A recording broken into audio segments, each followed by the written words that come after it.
சரியா? ஒன்று வந்து ஒரு KMnO4 கரைசலுக்கும் K2C2O4 கரைசலுக்குமான தாக்கத்தை பயன்படுத்தி KMnO4 சரிவை துணிகிற பரிசோதனை பார்த்து, அடுத்தது ஒரு KMnO4 தாக்கத்துக்கும் Fe2+க்குமான தாக்கத்தை பயன்படுத்தி Fe2+ சரிவு துணிகிறது பார்த்துட்டு, இனி எங்கால பீசமான தொடர்பு, ஒருவருடைய சரிவின் கனவுளம் தெரிஞ்சால் மற்றவருடைய சரிவையும் கனவுளவை ஏதாவது ஒன்றை பயன்படுத்தி இன்னொன்றை காணலாம். அதே மாதிரிதான் எல்லாமே பீசமான தொடர்புகளை அடிப்படையாக கொண்டு நீங்கள் தாக்கங்களை உங்களுடைய அறிவு கட்டினபடி செய்யலாம். அப்படி நிறைய கேள்விகள் வந்திருக்குது. இந்த தாக்கத்தை அடிப்படையாக கொண்டு நாங்கள் கால்குலேஷன்லயே ஒட்சியேட்டம் தாழ்த்தல் அறிவன் சமன்பாடு எல்லாம் எழுத பழகினதால இந்த தாக்கங்கள் எல்லாம் அங்க பீசமான தொடர்பு என்ற பெயர்ல படிச்சிருக்கோம். நீங்கள் திருப்பி அந்த கேள்விகள் இருக்கா மீட்டு பார்க்கணும். நான் கொஞ்சம் கேள்வி போட்டிருந்தேன்னா நீங்கள் அந்த கேள்வியை செய்து பார்த்தாலே போதும். சரியா? நான் செய்யல, நீங்கள் செய்து போட்டு பாடம் முடிய கிடையில விளங்காத கேள்வி எனக்கு டிக் பண்ணி போட்டீங்கன்னு சொன்னால் அந்த கேள்வியை மட்டும் நான் ஒரு சந்தர்ப்பத்தில் செய்து விடுவேன். அப்ப நாங்கள் இனி பார்க்க வேண்டிய பெட்டிகள் வந்து நீரில கரைஞ்சிருக்கிற ஆக்சிஜன் அளவை பரிசோதனை ரீதியாக துணிகள். இதை நாங்கள் டிசோல்வ் ஆக்சிஜன் என்று சொல்லுவோம். டிஓ என்றுதான் பொதுவாக கதைப்பார்கள். நீரில கரைஞ்சிருக்கிற ஆக்சிஜன். எங்களுக்கு தெரியும் ஆக்சிஜன் வந்து நீரில எப்ப இருக்கும், எப்ப இல்லாமல் போகும், எந்த சந்தர்ப்பத்தில் அதிகமாக இருக்கும், எந்த சந்தர்ப்பத்தில் குறைவாக இருக்கும்னு சொல்லி நீங்கள் சின்ன வயதுல படிச்சிருக்கீங்க. சரியா?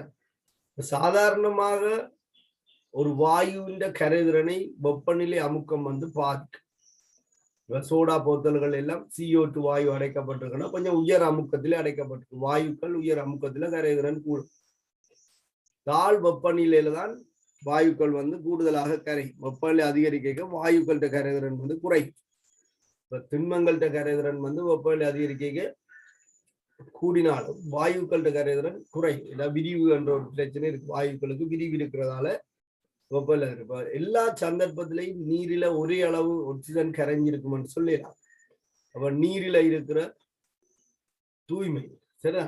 நீரில இருக்கிற வெப்பநிலை, நீரின் அது இருக்கிற அமுக்கம், இதுகள் எல்லாமே வந்து என்ன செய்யணும்னு சொன்னால் அங்க கரைஞ்சிருக்கிற ஆக்சிஜன் அளவை பார்த்து, அப்ப ஒரு நீரின் தரத்தை அளவிடுவதில் அதுல கரைஞ்சிருக்கிற ஆக்சிஜன் அளவு வந்து மிக முக்கியமான பங்களிப்பு செய்யும். நாங்கள் எல்லா நீரையும் குடிக்கலும் இல்லை. நீரில ஒரு குறிப்பிட்ட அளவுக்கு மேல ஆக்சிஜன் இருக்க வரும். அந்த நீரைத்தான் நாங்கள் குடிக்கிறதுக்காக பயன்படுத்தலாம். அதே போல நீர்வாழ் உயிரினங்கள் அப்படின்னு சொல்லி பார்த்தீங்கன்னு சொன்னால் அவற்றின் சுவாசத்துக்கு நீர்ல ஆக்சிஜன் கரைஞ்சிருக்க வரும். அப்ப அந்த உயிரினங்கள்கிட்ட சுவாசத்துக்கு தேவையான ஆக்சிஜன் எவ்வளவு குறைஞ்சால் அந்த நீர்ல உயிரினங்கள் வாழ முடியாது. இந்த மாதிரி எல்லாம் நாங்கள் கரைச்சிருக்கோம். ஏற்கனவே நீங்கள் படிச்சிருப்பீங்க, கொதித்தாரிய நீர்ல உயிரினங்கள் வாழாது. கொதித்தாரிய நீர் என்றால் கொதித்தாரிய நீர்ல ஆக்சிஜன் இருக்கு, அது வெளியில போயிட்டு அதுல இருக்கிற ஆக்சிஜன்ல மீதமா இருக்கிற மீன்கள் உயிரினங்கள் வாழாது, இறந்து. கொதித்தாரிய நீர் என்பது அதான். ஒரு நீரில இருக்கிற டிசோல் ஆக்சிஜன் அளவு வந்து நீரின் தரத்தை பேணுவதில் மிக முக்கியமாக இருக்கு. அப்ப நாங்கள் நீரின் ஆக்சிஜன் அளவை நாங்கள் துணிய ஒரு குறிப்பிட்ட அளவுக்கு மேலே ஆக்சிஜன் பற்றாக்குறையா போயிட்டுன்னா அந்த நீரை இறந்த நீர் என்று தான் சொல்லுவோம். Death water. நீர் செத்து போகாது. நீர் செத்து போகாது, நீர்ல இருக்கிற உயிரினங்கள் வந்து செத்து போகும். அதால அதை இறந்த நீர் என்றே சொல்லிக் கொள்வாங்க பொதுவாக. அப்படி அப்ப கரைஞ்சிருக்கிற ஆக்சிஜன் அளவை அளவிடுவதற்கு பல்வேறு முறைகள் இருந்தாலும் நாங்கள் படிக்கிறது விங்லர்ஸ் என்று சொல்லப்படுகின்ற ஒருவருடைய ப்ரொசீஜர் தான். ஆகவே விங்லர் முறையின் மூலமாக நீரில் இருக்கிற ஆக்சிஜன் அளவுகளை எவ்வாறு அளவிடலாம், அதுல இருந்து நீங்கள் வந்து BOD அதெல்லாம் அளக்கலாம். சரியா? பார்த்துக்கலாம். இப்ப நாங்கள் பரிசோதனை என்று வரும்போது, சாதாரணமாக பரிசோதனை என்று வரும்போது பரிசோதனைக்கு தேவையான ரசாயன பதார்த்தங்கள், பரிசோதனை என்ற ப்ரொசீஜர்களை சரியான முறையில வந்து ஃபாலோ பண்ண வரும். எழுந்த மானத்துல நாங்கள் பரிசோதனை செய்துட்டு முடிவுகளை என்ன செய்யலாம்னா நம்பகத்தன்மையாக வெளியிட முடியாது. அப்ப அதற்காக சில நேரத்தில் என்ன செய்யணும் என்று சொன்னால் நுட்காப்பு நடவடிக்கைகள், திட்டமான சரிவுகளை பயன்படுத்த வேண்டும். பேருந்து நாங்கள் கணக்குகள் என்று வரும்போது அதுகளை பற்றியெல்லாம் கதைக்க மாட்டோம். சும்மா ஏனோ தானோ கணக்குகளில் பெருமானங்களை மட்டும் வச்சுக்கொண்டு கேள்வியை செய்யும். சரி, ப்ரொசீஜரின் படி சரியாக நாங்கள் வேலை செய்ய. உங்களுக்கு தெரியும், ஓரிடத்துல வெஸ்ட்ல இருக்கிற நீர், உதாரணத்துக்கு கிணற்று நீர்ல ஆக்சிஜன் அளவு குறைவாக இருக்கு. கிணற்றில இருக்கிற நீரில் ஆக்சிஜன் அளவு குறைவாக இருக்கும். ஏன்னு சொன்னால் அது வலியோட தொடுகை இல்லாமல் இருக்கிற நீர். ஆள் கிணத்துக்கு குழாய் கிணறு இன்னும் ஆகலும் மோசம். அங்க இன்னும் ஆக்சிஜன் அளவு குறைவாக இருக்கு. ஆனால் ஆற்று நீரை பார்த்தீங்கன்னு சொன்னால் ஆற்று நீர் அதிகளவான ஆக்சிஜன் கலவை கொண்டு, ஆற்று நீர் அதிக ஆக்சிஜனை கொண்டிருக்கும். ஆறு என்ன செய்யும் சொன்னால் ஓடிக்கொண்டிருக்கும். ஓடிக்கொண்டிருக்கும் போது வலிக்கும் நீருக்கும் இடையிலான தொடுகை அதிகரிக்கும். வலியை கிழிச்சு கொண்டுதான் ஓடும். வலியோட தொடுகை அடைஞ்சு கொண்டு ஓடைக்குள்ள கீழே இருக்கிற நீர் மேல வரும், மேல இருக்கிற நீர் கீழே ஒவ்வொரு ரொட்டேஷன்ல ஒவ்வொரு நீருமே வலியோட தொடுகை அடையும். வலியில இருக்கிற ஆக்சிஜனோட என்ன செய்வோம்னு சொன்னால் அந்த நீர் தொடுகை அடைஞ்சு அதிகளவான ஆக்சிஜனை கொண்டிருக்கும். இதுன்ற ஆக்சிஜன் அளவை நாங்கள் என்ன செய்யணும்னு சொன்னா துணியும். அப்படி துணிகிறதுக்காக நாங்கள் நீர்ல இருக்கிற ஆக்சிஜன் அளவை துணிகிறதுக்காக நாங்கள் மூடியுடன் கூடிய போத்தலை எடுக்கணும். எங்களோட ப்ரொசீஜர் விங்லர்ஸ் முறையில மூடியுடன் கூடிய போத்தலை எடுக்கவும். மூடியுடன் கூடிய போத்தல். நீர்நிலை ஒன்றில எந்த நீர்நிலையில இருந்து நீங்கள் மாதிரி எடுக்க போறீங்களோ, எந்த நீர்நிலையில இருந்து மாதிரி எடுக்க போறீங்களோ அந்த நீர்நிலை ஒரு குறிப்பிட்ட ஆழத்துல போய் போத்தலை நீங்கள் திறந்து விட்டு அங்க வச்சுதான் திறக்கும். திறந்து கிடையாக பிடித்து அதுக்குள்ள நீரை நிரப்பி மீண்டும் நீரை ஃபுல்லாக்கணும். அங்கேயே வச்சு என்ன செய்யணும்னு சொன்னால் இந்த போத்தல் மூடப்படவும்.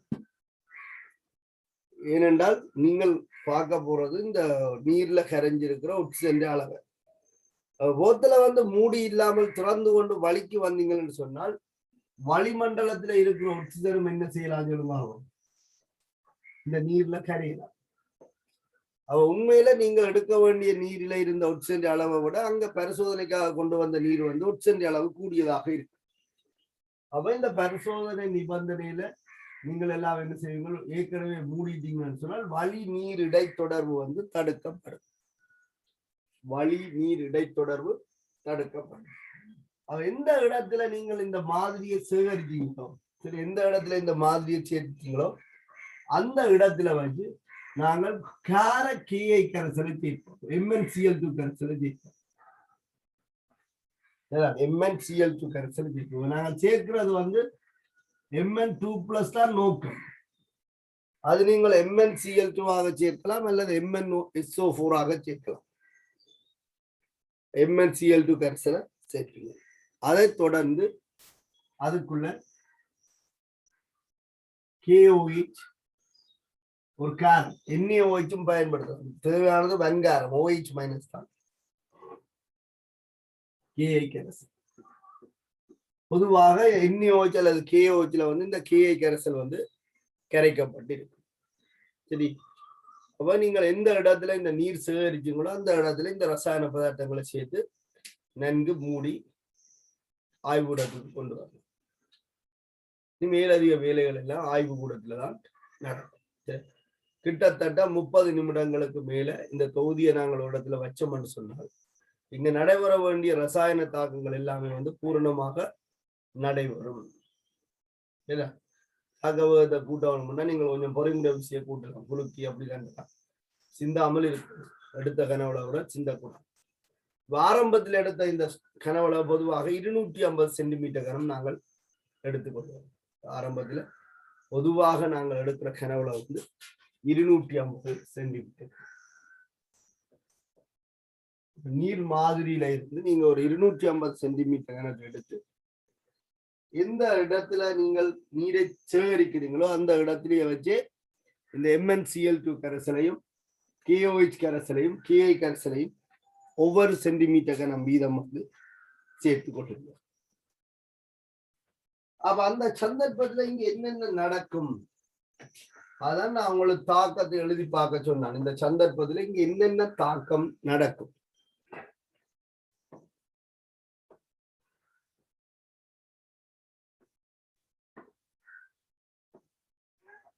அப்ப நீங்கள் அதுக்குள்ள சேர்த்தது வந்து MnCl2 சரி, MnCl2 சேர்த்தது MnCl2. இது வந்து காரத்துல வந்து இருக்கிற OH மைனஸோட என்ன செய்யும் சொன்னால் ஹைட்ரோக்சைடு வீழ்வடிவாகும் MnOH twice.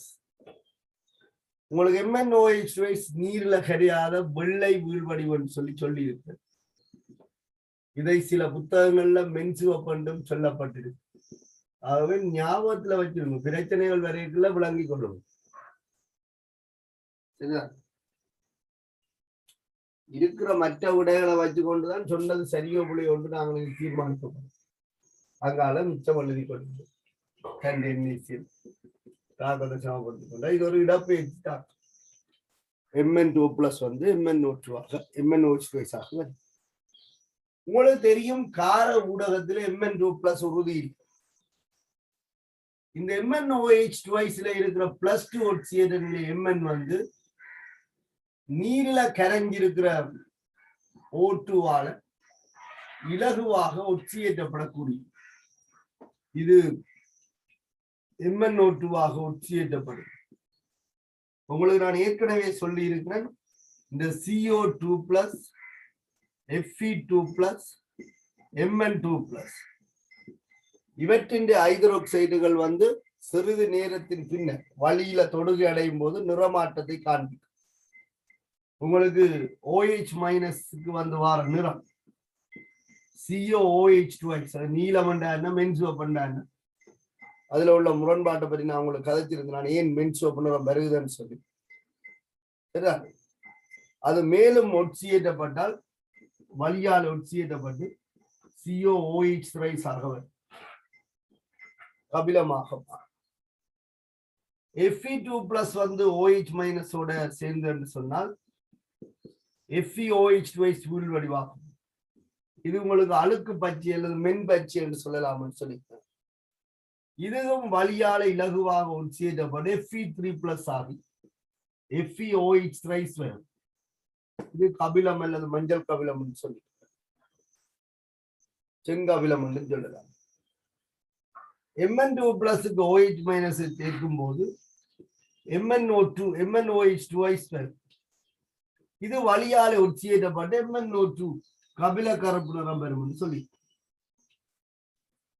அப்ப கார ஊடகத்தில இலகுவாக ஒட்சியேற்றப்படக்கூடிய கட்டியங்கள் என்ற பெயர்ல CO2+, Fe2+, Mn2+ பற்றி காய்ச்சி சரிதான். ஒரு பாஸ் பேப்பர்ல வந்து MCQ கேள்வியை பற்றி நான் இந்த இடத்துல கதைச்சிருப்பேன். அதுல இலகுவாக ஒட்சியேற்றப்படக்கூடிய கட்டியன்கள் என்ற பெயர்ல Cobalt2+ இருந்தது, Mn2+ இருந்தது. விடை வந்து ஏதாவது ஒன்றைத்தான் தெரிவு செய்ய வேண்டும் என்ற நிலப்பாடு. ஆகவே அதில் யார் இலகுவாக ஒட்சியேற்றப்படும் என்பது நாங்கள் இந்த பரிசோதனையில பயன்படுத்த ஒரு தாக்கத்தை வச்சுக்கொண்டுதான் முடிவெடுக்க போறோம். அப்ப இந்த பரிசோதனையில O2 வந்து மிக குறைஞ்ச அளவில இருக்குமே, நீரில கரைஞ்சிருக்கிற O2 அளவு கொஞ்சம் தானே. அப்ப அந்த O2வே இந்த MnOH twice என்ன செய்யுதுன்னு சொன்னால் MnO2 ஆக ஒட்சியேற்று. ஆகவே Mn2+ கார ஊடகத்துல இலகுவாக ஒட்சியேற்றப்படக்கூடியது ஏனைய ரெண்டு பேருடைய முப்படை விட வந்து Mn2+ ஆக இருக்கு. இந்த தாக்கத்தை நீங்கள் சமப்படுத்தினீங்கன்னு சொன்னால் ஒரு Mn 2 இலத்திரன் இழக்கும், இங்க 4 இலத்திரன் ஈர்க்கப்படுது. ஒரு O2 மூலக்கூறு 4 இலத்திரன் ஈர்க்கும். அப்ப இங்க 2 MnOH twice வந்து இங்க தாக்கி 2 MnO2 நீரும் 2 நீரும். இதுதான் இதற்குரிய தாக்கமாக இருக்கும். அப்ப இங்க நீங்கள் நீர்நிலையில சேர்த்த விட்டான இந்த 2 தாக்கம் நிகழ்ந்து அது வந்து ஒரு கபில கருப்பு நிற கலங்கள் வந்து அங்க தோன்றும். நீர்க்கரசல பாத்தீங்கன்னா ஒரு கபில நிற புகாராக ஒரு கலங்கள் தோன்றுவதை அவதானிக்க. கருப்பாக இருக்காதுன்னா இங்க தோன்ற MnO2 அளவும் கொஞ்சம் கிழக்க வராதான், கொஞ்சம் தான் இருக்கும். வழியில இருக்க O2 அளவுக்கு ஏற்ற மாதிரி தானே வரும். இதை நாங்கள் மிகையாக சேர்த்தப்பன்னு சொன்னால் O2 முற்றாக தாக்கும் வரை இன்னும் MnO2 உருவாகும். அதை எல்லைப்படுத்தும் தாக்கி O2. அதுக்கு பிற்பாடு நாங்கள் என்ன செய்வோம் ஆய்வு கூடத்துக்கு கொண்டு வந்து செறிந்த H2SO4 சேர்ப்போம். செறிந்த H2SO4 சரி. இப்போ உங்களுக்கு தெரியும் இந்த கரைசலுக்குள்ள என்னென்ன இருக்குதுன்னு சொல்லி. இந்த கரைசலுக்குள்ள MnO2 இருக்கு. ஏன் MnO2 இருக்கு? நாங்கள் MnO2 சேர்க்காட்டாலும் Mn2+ காரமும் சேர்த்திருந்தோம்னா நீரில் எவ்வளவு ஆக்சிஜன் இருக்கோ அவ்வளவுக்கு MnO2 உருவாக்கப்பட்டிருக்கு பீசமானது. அப்ப இப்ப இந்த கரைசலுக்குள்ள இருக்கிறது வந்து MnO2.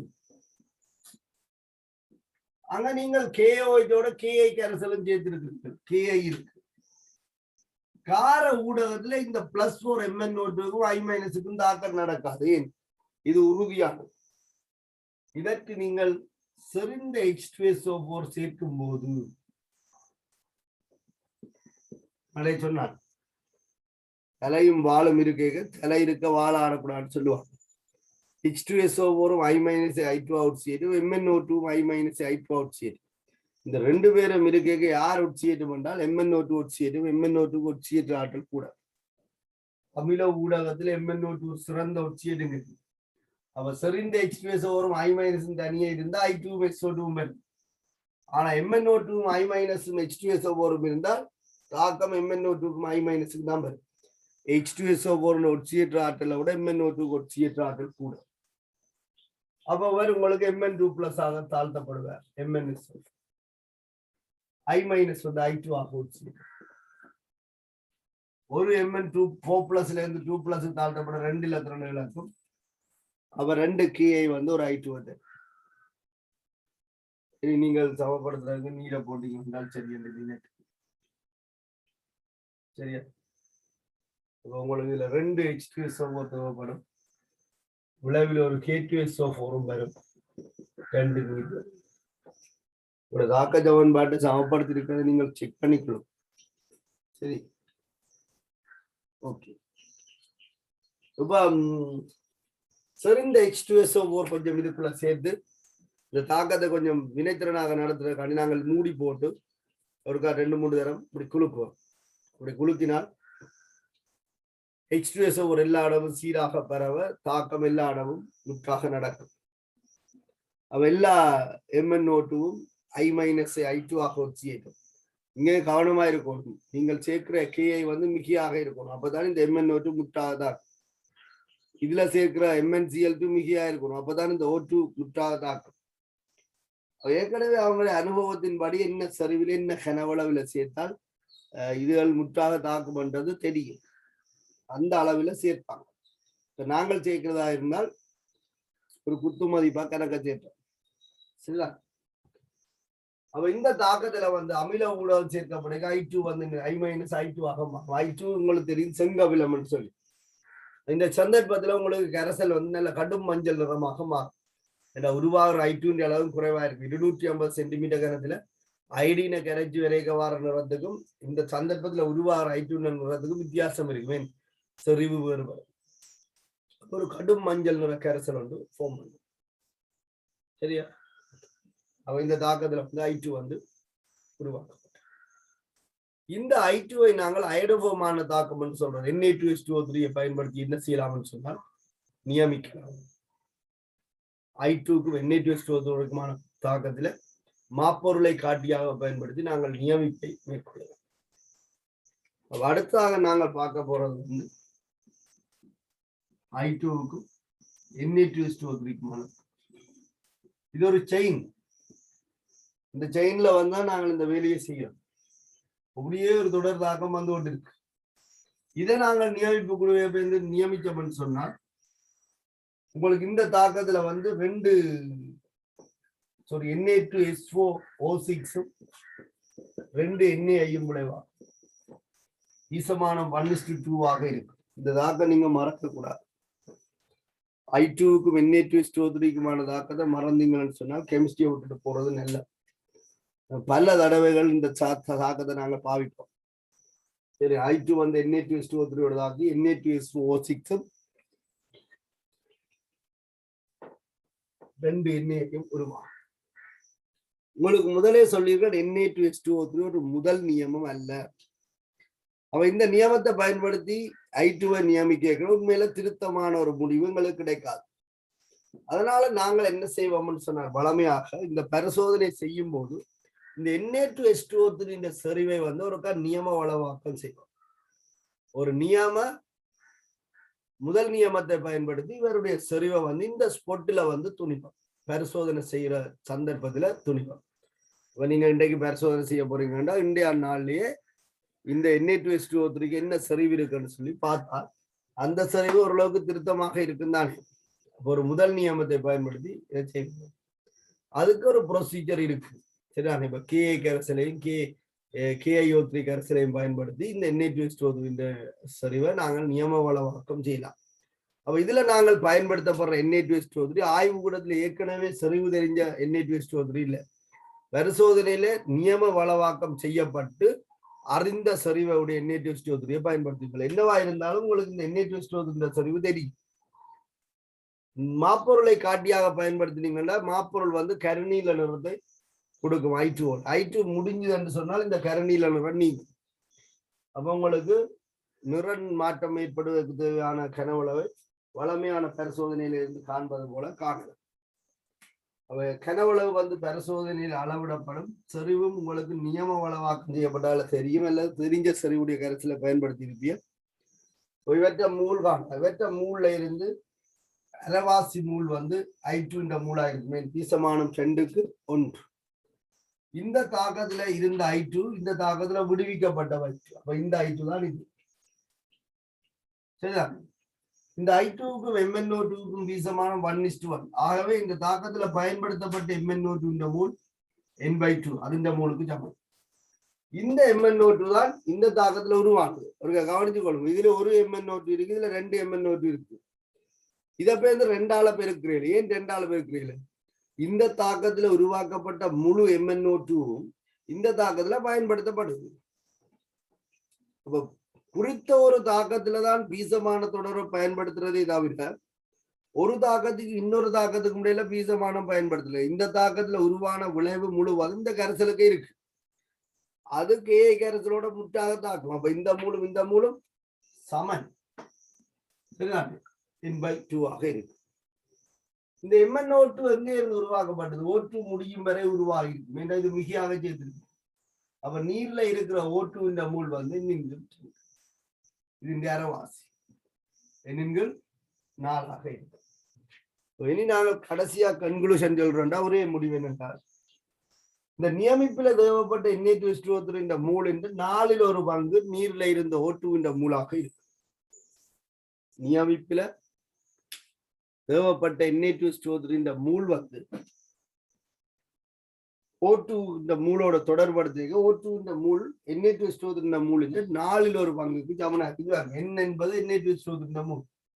அப்ப இந்த 25 சென்டிமீட்டர் கரைசலுக்குள்ள இருந்த O2 மூல் நியமிப்புல தேவைப்பட்ட Na2H2O3 மூலின் 4ல் 1 பங்கு. இது வந்து பரிசோதனையில் அளவிடப்படும். இதுல இருந்து NO2 மூலை அளக்கலாம். பொதுவாக டிசோல் ஆக்சிஜன் வந்து இப்ப பெரிய கிலோ கணக்குல நீ கரைஞ்சிருக்காது, நீ லோட்சன் கரைஞ்சிருக்காது. அவர் ரேஸ் அமௌண்ட் கொஞ்சம் அளவுல தான் கரைஞ்சிருக்கும். அப்ப இதுண்ட அளவீடு வந்து பொதுவாக ppm சொல்லப்படுகிற ஒரு அலகில எடுத்துரைக்கப்படும். சரி, மில்லி லிட்டர் நீர்ல எவ்வளவு கிராம் O2 இருக்குது என்பதை இது குறிக்கும். பொதுவாக திணிவு கனவளவு பின்னம் ppm குறிப்பிடப்படும். ஒட்சென்ற அளவு, இப்ப டிசோல் ஒட்சென்ற அளவை எங்கேயாவது நீங்கள் பார்க்கிறீங்களா, அதுல அநேகமாக அது கிராம் மில்லி லிட்டர்ல இருக்கு. அது ppm அலகாக இருக்கும். அங்க திணிவு கனவளவு பின்னம் வந்து திணிவு கிராமிலையும் கனவளவு மில்லி லிட்டர்லையும் காணப்படும். இதை நீங்க அலகு மாற்றம் செய்தீங்கன்னு சொன்னால் மில்லிகிராம் டெசிமீட்டர் -3 ஈக்குவலாக வரும். ஒரு ppm என்பது 1 மில்லிகிராம் டெசிமீட்டர் -3க்கு சமன் என்று படிக்கும். அப்ப நீங்கள் ஒட்சன் அமைப்பை குறிப்பிடும் போது ppm அலகில தான் பொதுவாக குறிப்பிடுவீங்க. அப்ப உங்களுக்கு இப்ப 250 சென்டிமீட்டர் கரைசல்ல இருக்கிற ஒட்சன் மூல் தெரியும். ஆகவே ஒட்சன் அமைப்பை நீங்கள் பிபிஎம்ல குறிப்பிடுவதாக இருந்தால் திணிவு கனவளவு 250 சென்டிமீட்டர் கனம். அதுல இருக்க ஒட்சன் மூல் தர திணிவு 32 திணிவு வரும். திணிவு கிராமில் இருக்கும், கனவளவு சென்டிமீட்டர் கனத்துல இருக்கும். பிபிஎம் என்பது திணிவு கனவளவு பின்னந்தர 10⁻6.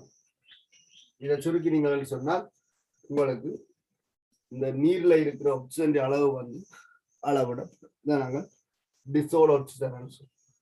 சாதாரணமாக நாங்கள் பார்த்தோம்னு சொன்னா உங்களோட குடிக்கிற நீர்ல கிட்டத்தட்ட 9 ppm கிட்ட ஆக்சிஜன் கரைஞ்சிருக்க 2 அல்லது 3 ppm விட குறைந்த அளவு ஆக்சிஜன் தான் ஒரு நீர்ல இருக்குமாக இருந்தால் அந்த நீர்ல வந்து உயிரினங்கள் வாழாது.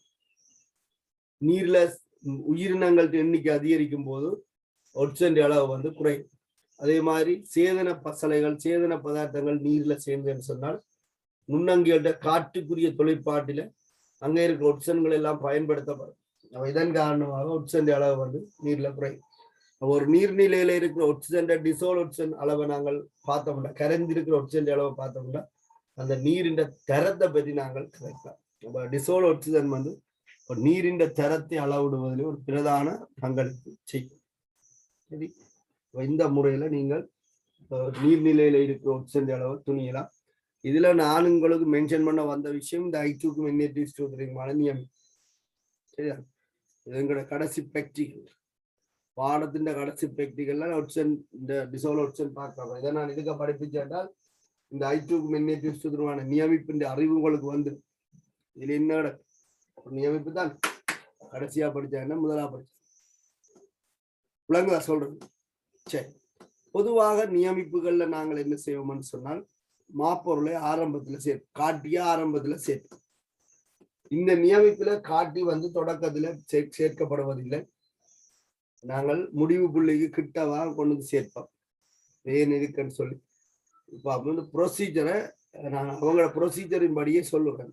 சரி, என்னென்ன சரிவில் எவ்வளவு சேர்க்கப்பட வேணும்னு சொல்லி இந்த விங்லஸ் முறையின் என்னென்ன ப்ரொசீஜர் இருக்கோ அதன்படி சொல்றேன். நாங்கள் ஜென்ரலா கதைச்சால் தாக்கத்தை அடிப்படையாக வச்சுக்கொண்டு இந்த கேள்வியா அடைச்சோம். சரிதானே, தலையங்கம் போட்டுக் கொள்வோம்.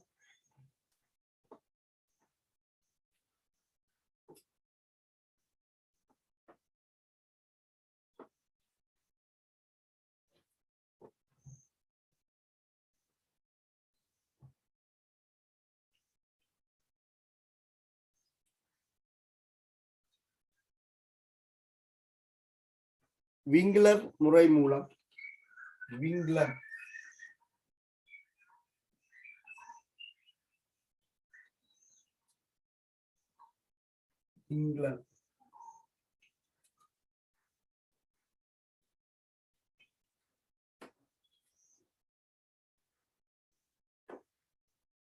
விங்லர் முறை மூலம்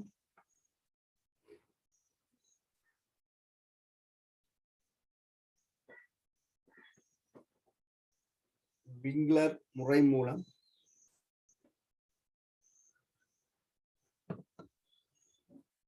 கரைந்துள்ள ஆக்சிஜனின் அளவை துணிதல். கரைந்துள்ள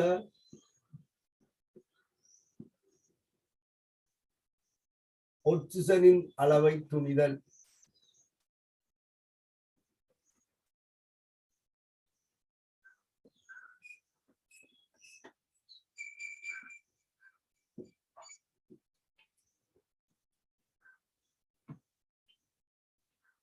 விங்லர் முறை மூலம் கரைந்துள்ள ஆக்சிஜனின் அளவை துணிதல்.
சரி, பாயிண்ட்ஸ் பண்ணி ப்ரொசீஜர் எழுதி கொடுங்க.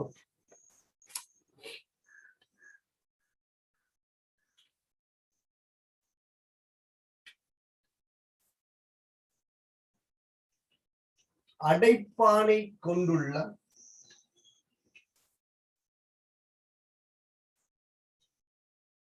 அடைப்பானை கொண்டுள்ள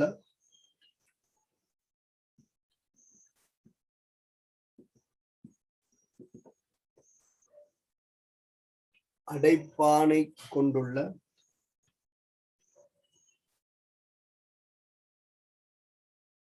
அடைப்பானை கொண்டுள்ள கடும் நிறமான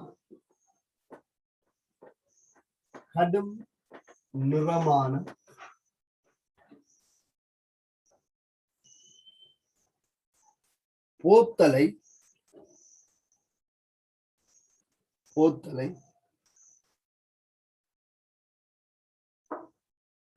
கடும் நிறமான போத்தலை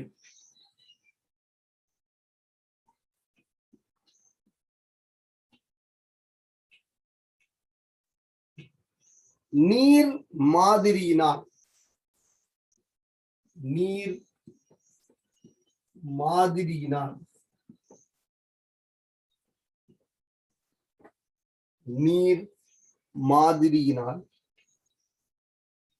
இரு தடவைகள் கழுவுதல்.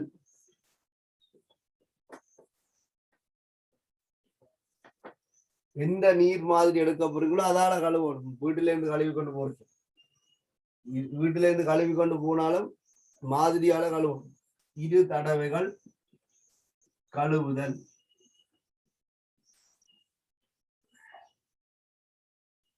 பொதுவாக நாங்கள் பயன்படுத்துற கனவளவு 250 சென்டிமீட்டர் கனவளவுடைய போட்டு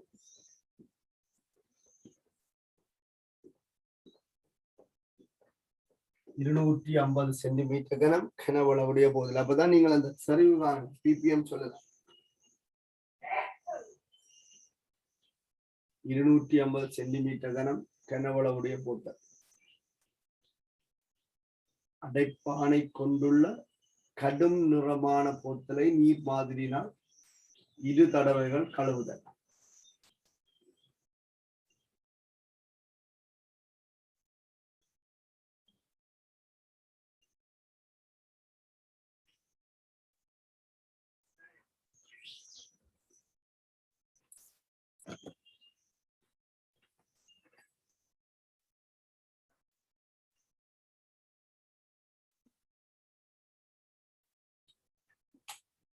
சரி, அடுத்தது போத்தலை கழுவிய பின்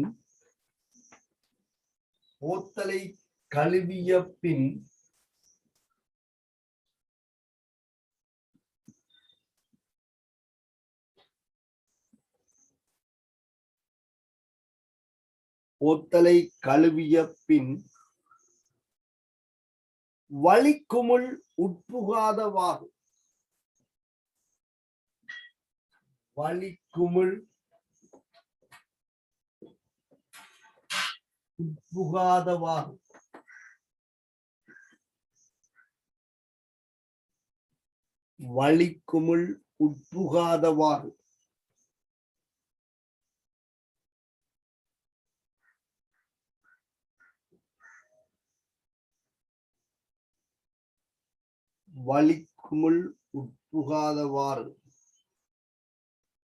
நீர் மாதிரியை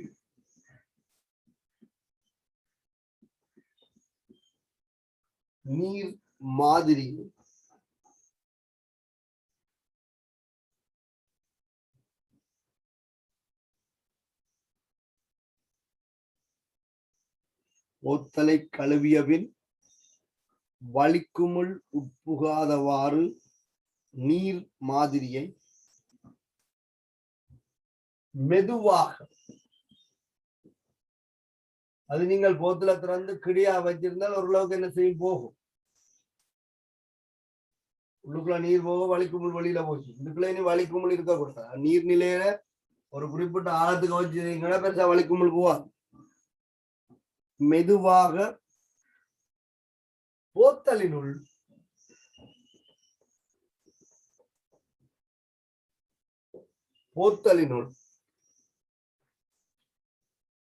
முற்றாக நிரப்புதல்.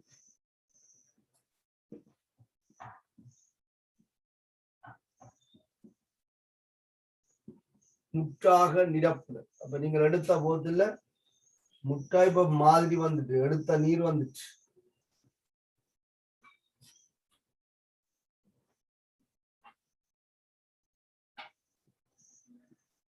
முற்றாக நிரப்புதல்.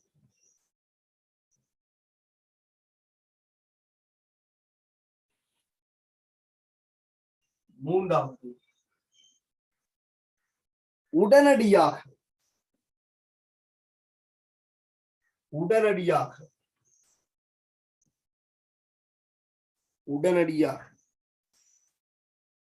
அடைப்பானினால் போத்தலை மூடுதல்.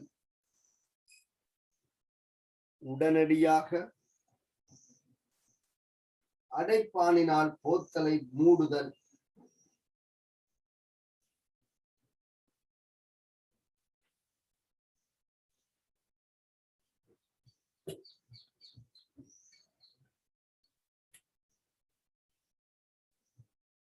உடனடியாக அடைப்பானினால் போத்தலை மூடுதல்.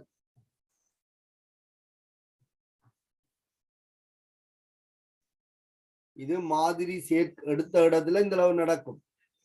இந்த வலிக்கு திறந்து விட்டீங்கன்னு சொன்னால் வலி வந்து கரைய வலிக்கிட்டு. இந்த வலி கரைஞ்சால் நீரில இருக்கிற ஒட்சனை விட வலியால கரைஞ்சா கூட ஒட்சன் வந்துடும். அப்ப எங்களுக்கு தவறான ஒரு முடிவை.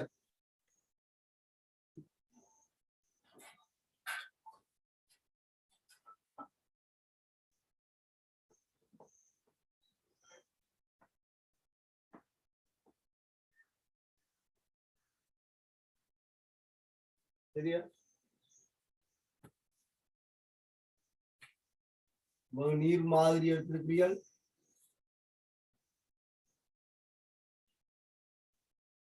அதுக்குள்ள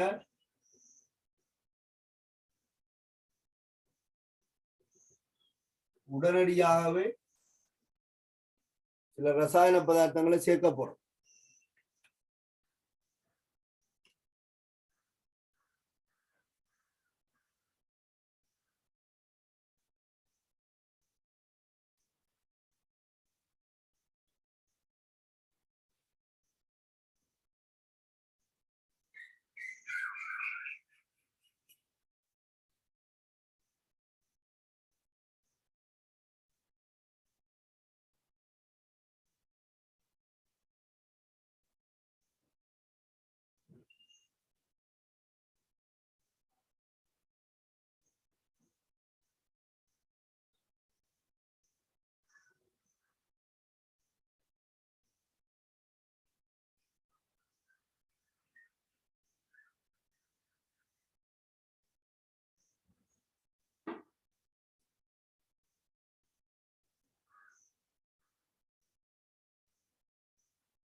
சரி, அடுத்து பாருங்க. உடனடியாக அடைப்பானினால் போத்தலை மூடுதல். உடனடியாக அடைப்பானினால் போத்தலை மூடுதல்.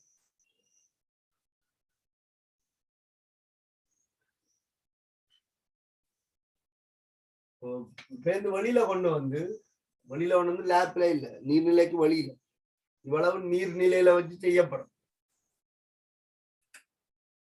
அடுத்த பந்தியாளர்கள் நீர் மாதிரியை எடுத்த பின்பு நீர் மாதிரியை எடுத்த பின்பு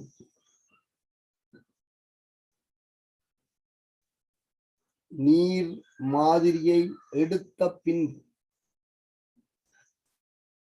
உடனடியாக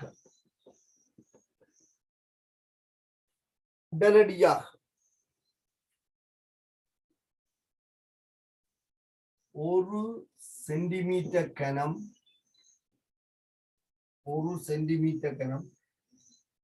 3 மூல் டெசிமீட்டர் -3 MnCl2 கரைசல்.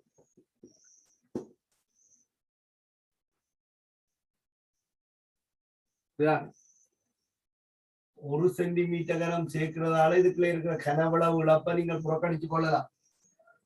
ஏன்னா நீங்க முட்டை தான் எடுத்திருப்பீங்க, அதுக்குதான் ஒரு சென்டிமீட்டர் சேர்த்திருக்கு. இந்த சரிவு கணக்கு எடுக்கப்பட்டிருக்கேன்னா கணக்க மூல் வந்துடும் ஒரு கொஞ்சம் கனவளவு. ஒரு சென்டிமீட்டர் கனம் MnCl2 கரைசலுக்கு சேர்த்துக்கணும். இப்போ 3m சரிவுடைய ஒரு சென்டிமீட்டர் கனத்துல அதிக மூல் இருக்கு, அது ஒட்சனோட தாக்குவதற்கு மிகையாகவே கிடைக்கும். நீர் மாதிரியை எடுத்த பின்பு உடனடியாக 1 சென்டிமீட்டர் கனம் 3 மூல் டெசிமீட்டர் -3 MnCl2 கரைசலையும்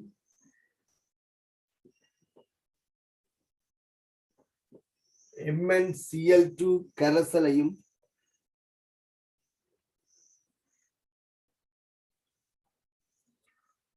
1 சென்டிமீட்டர் கனம்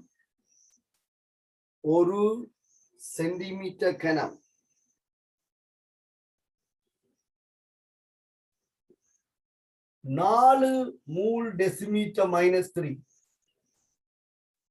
4 மூல் டெசிமீட்டர் -3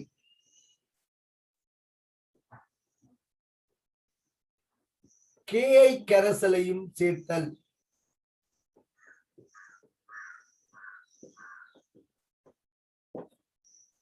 Ki கரைசலையும் சேர்த்தல். இப்ப கவனித்துக் கொள்ளுங்க, இந்த Ki கரைசல் 8 மூல் டெசிமீட்டர் -3 NaOH அல்லது KOH கரைக்கப்பட்டிருக்கு. அப்ப நீங்கள் இதை சேர்க்கைக்குள்ள இதோடு சேர்ந்து காரமும் தான் உள்ளவர். இப்ப நீங்க முதல் MnCl2 கரைசல் 1 சென்டிமீட்டர் கனம் சேர்க்கிறீங்க, இப்ப 1 சென்டிமீட்டர் கனம் Ki கரைசல் சேர்க்கிறீங்கன்னு சொன்னால் இதோட சேர்ந்து ஒரு வன்காரமும் உள்ளவர். இதுகள செறிவுகள் உயர்வாக எடுக்கப்பட்டிருக்க என்ற நோக்கம் என்னென்றால் குறைந்த கனவளவில அதிகளவான மூழ்வன், குறைந்த கனவளவில அதிகளவான மூழ்வன்.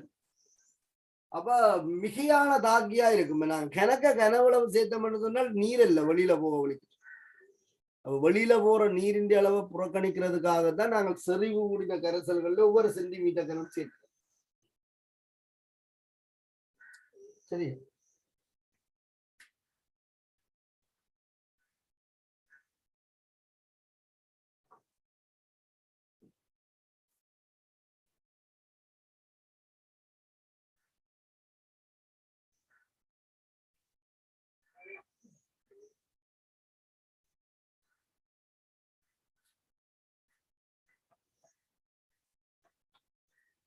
நீங்க பலவீன விஷயத்தை கவனிங்க. நீர் மாதிரியை எடுத்த பின்பு உடனடியாக 1 சென்டிமீட்டர் கனம் 3 மூல் டெசிமீட்டர் -3 MnCl2 கரைசலையும் 1 சென்டிமீட்டர் கனம் 4 மூல் டெசிமீட்டர் -3 Ki கரைசலையும் சேர்த்தல். பிராக்கெட்டுகள் எழுதிக் கொள்ளுங்க. மேற்படி Ki கரைசலானது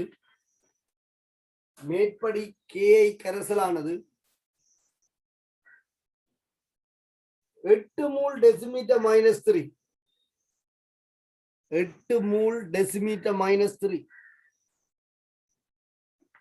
NaOH கரைக்கப்பட்ட நிலையில் காணப்படும். மேற்படி Ki கரைசலானது 8 மூல் டெசிமீட்டர் -3 NaOH கரைக்கப்பட்ட நிலையில் காணப்படும்.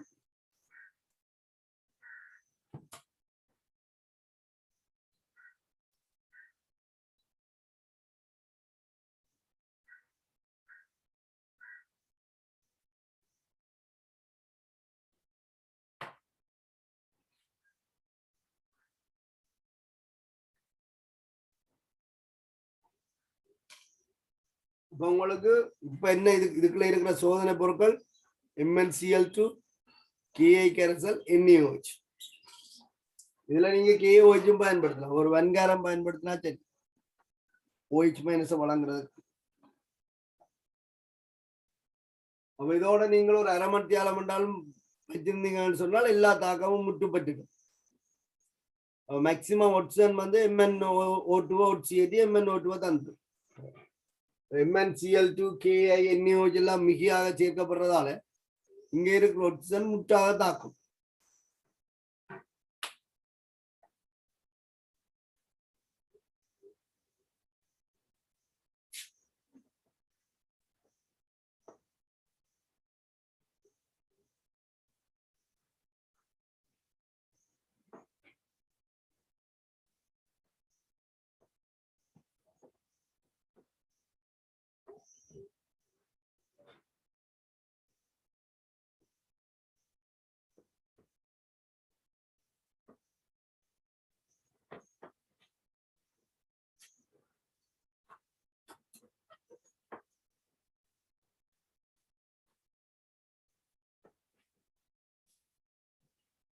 சரி, அடுத்த பாயிண்ட் சாலை கொள்ளுங்க.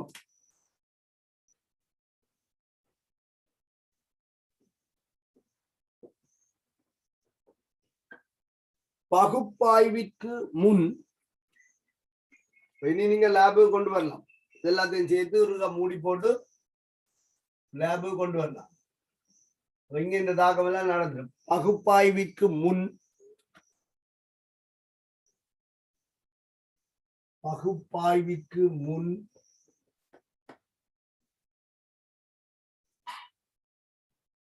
செறிந்த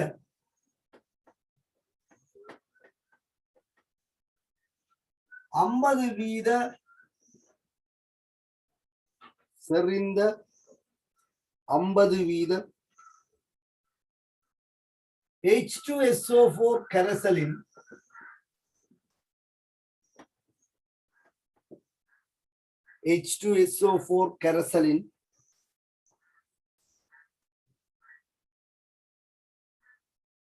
ஒரு சென்டிமீட்டர் கனத்தினை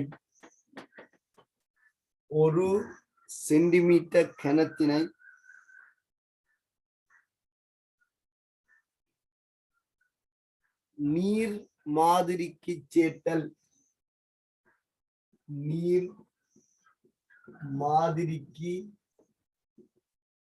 சேர்த்தல்.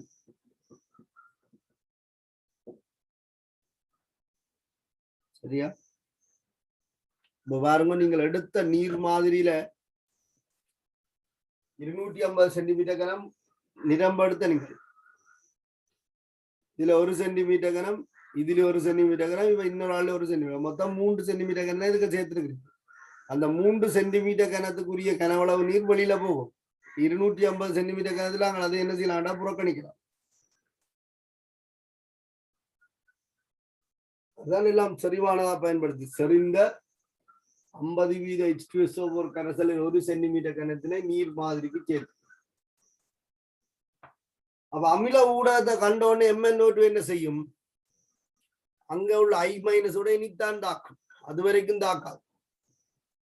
அமில ஊடகத்துல MnO2 உறுதி இல்லை, Mn2+ தாழ்த்தப்படைக்கு I- I2 ஆக ஒட்சியேட். இனி உங்களுக்கு I2 விடுவிக்கப்பட கரைசல் வந்து I2 என்ற நிறத்துக்கு மாறும். I2 செங்கபில நிறம் என்று நீங்க படிச்சிருந்தாலும் அதோட செறிவு வந்து குறைவாக இருக்க கடும் மஞ்சள் நிறமாகத்தான் அவதானிக்கப்படும்.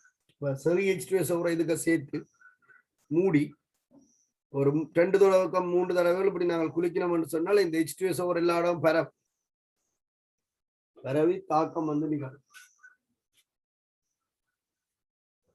சரி, அடுத்த பாயிண்ட் சொல்லிக் கொள்ளுங்க.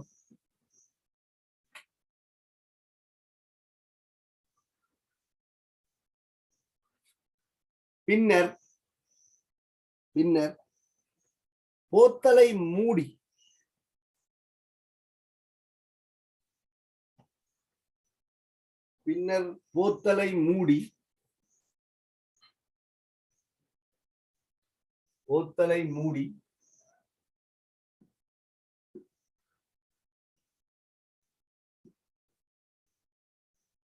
பின்னர் போத்தலை மூடி தலைகீழாக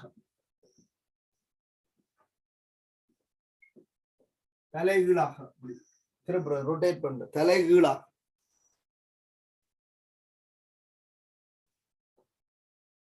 ரெண்டு தொடக்கம் 3 தடவைகள் தலைகீழாக 2 தொடக்கம் 3 தடவைகள்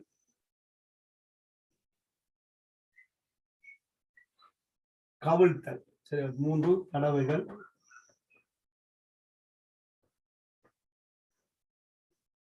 போத்தலை மூடி தலைகீழாக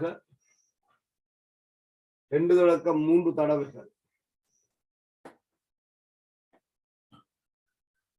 சரியா? 2 தொடக்கம் 3 தடவைகள் கவிழ்த்தல்.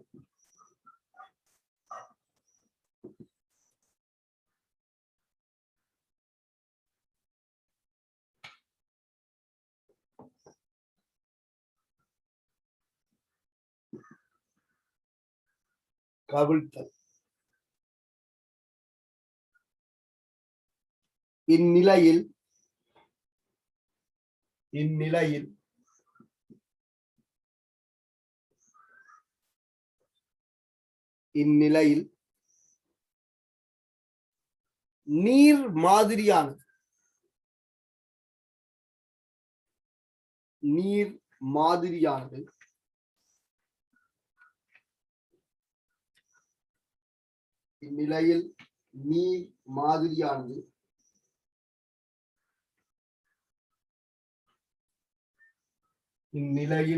நீர் மாதிரியானது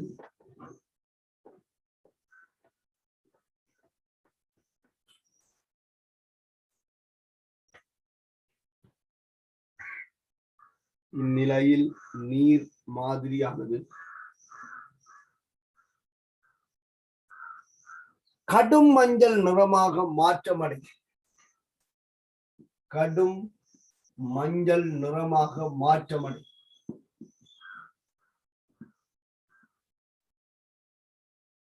கடும் மஞ்சள் நிறமாக மாற்றமடை.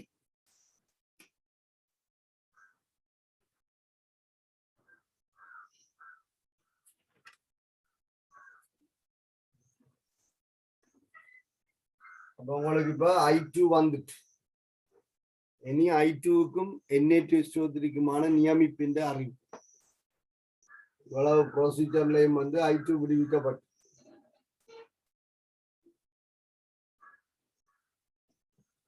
அப்ப நீர்ல இருக்கிற ஆக்சிஜன் அளவு I2 அளவோட தொடர்படுத்தப்பட்டிருக்கு இவ்வளவு செயற்பாட்டாலே. இனி நாங்கள் I2 அளவை அளவிடுவதன் மூலம் ஆக்சிஜன் அளவை கண்டுபிடிக்கலாம். இப்ப நேரடியாக நீர்ல கரைஞ்சிருக்கிற ஆக்சிஜனை தான் கண்டுபிடிக்கணும் அவசியம் இல்லை.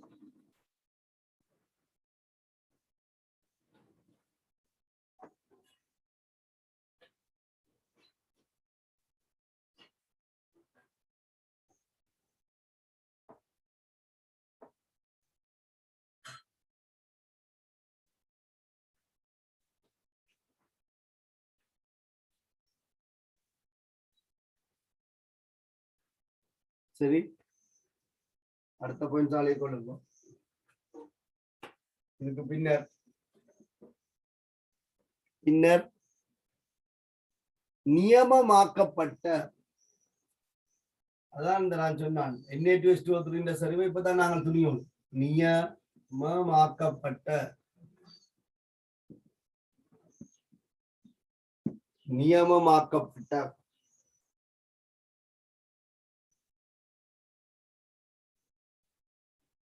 Na2S2O3 கரைசலை பயன்படுத்தி இந்த செறிவு உங்களுக்கு இப்ப தெரியும்.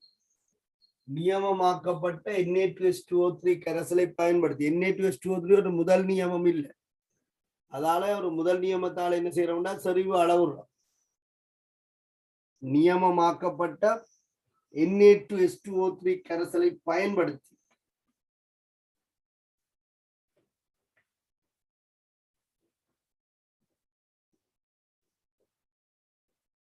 Na2S2O3 கரைசலை பயன்படுத்தி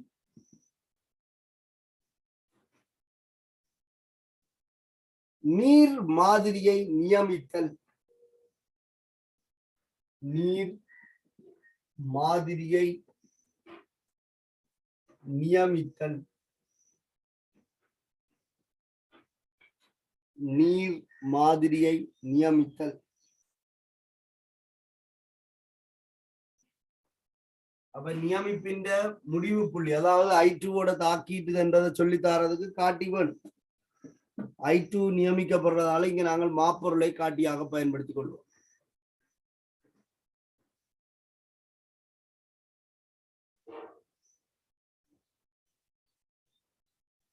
சரிதானே? அடுத்த பாயிண்ட், முடிவு புள்ளியை அறிய. முடிவு புள்ளியை அறிய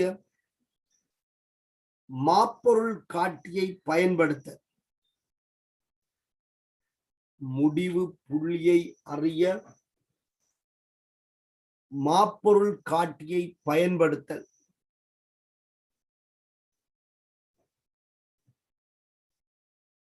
முடிவு புள்ளியை அறிய மாப்பொருள் காட்டியை பயன்படுத்த.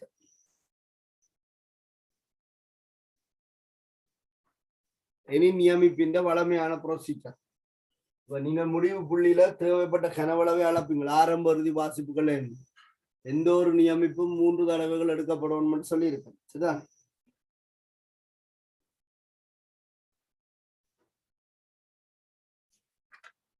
முடிவு புள்ளியை அடைய மாப்பொருள் காட்டியை பயன்படுத்த. சரி, முடிவு புள்ளியை அறிய தொடர்ந்து எழுதுங்க. முடிவு புள்ளியை அடைய தேவைப்பட்ட.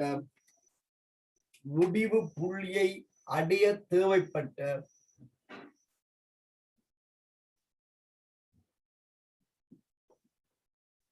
முடிவு புள்ளியை அடைய தேவைப்பட்ட Na2S2O3 கரைசலின் Na2S2O3 கரைசலின்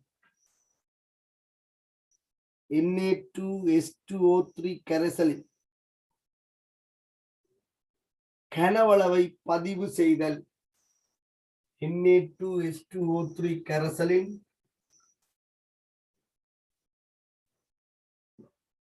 கனவளவை பதிவு செய்தல். ஏற்கனவே நீங்கள் படித்த நியமிப்பின் அறிவை பயன்படுத்திக் கொள்ளலாம். ஆரம்ப இறுதி வாசிப்புகள்ல இருந்து தேவைப்பட்ட Na2SO3 கனவளவை எடுக்கலாம்.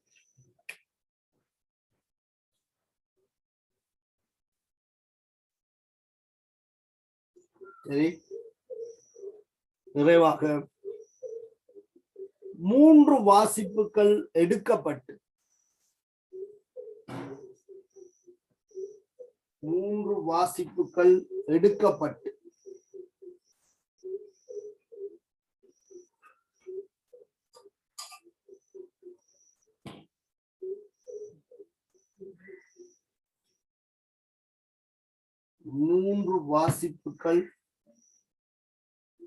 எடுக்கப்பட்டு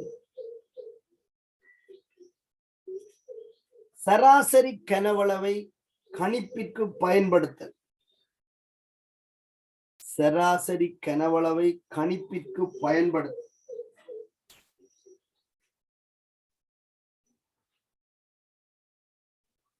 சராசரி கனவளவை கணிப்பிற்கு பயன்படுத்தல்.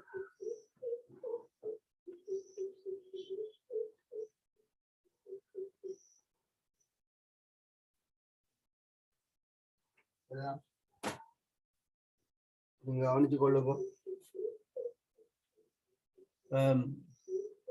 ஒரு நீர்ல இருக்கிற ஒட்சேண்ட அளவை உங்களுக்கு துணிகிறதுக்கான ஒரு அடிப்படை அறிவு கிடைச்சிருக்கும். இந்த ப்ரொசீஜர் கொஞ்சம் வாசிச்சு பாருங்க. இவ்வளவு ப்ரொசீஜரும் எங்களுக்கு சரியான முறையில விளங்கி இருந்தா நல்லம். ஆனாலும் நாங்கள் கடைசியில வந்து பார்க்க போறது ரசாயன தாக்கத்தையும் பீசமான தொடர்பையும் தான். சரி, இந்த பிராக்டிகல்ல நிறைய விஷயங்கள் சொல்லியிருக்கேன். இந்த விஷயத்தை நீங்க எழுதி வச்சு கொள்ளுங்க, வாசிச்சு ஏன் நாங்கள் என்ன செய்யறோம்னு சொல்லி விளங்கி கொள்ளுங்க. அடுத்த வகுப்பு நான் திருப்பி இதை பற்றி கதைச்சிட்டு இந்த அவதானங்களுக்கும் தாக்கங்களுக்கும் சொல்லிக்கலாம். இந்த 2-3 கேள்வியும் இருக்கு, பார்ப்போம். நான் போட்ட கேள்வியை நீங்கள் செய்யுங்க, ஏதாச்சும் கேள்வி செய்யலான்னா எனக்கு சொல்லுங்க, நான் செய்வேன். சரிதான்? உங்களுக்கு டைம் ஆயிட்டு நான் இதோட நிறைவு செய்து வருவேன். அடுத்த வகுப்பு இதோட தொடர்ச்சி பார்ப்போம். சரி.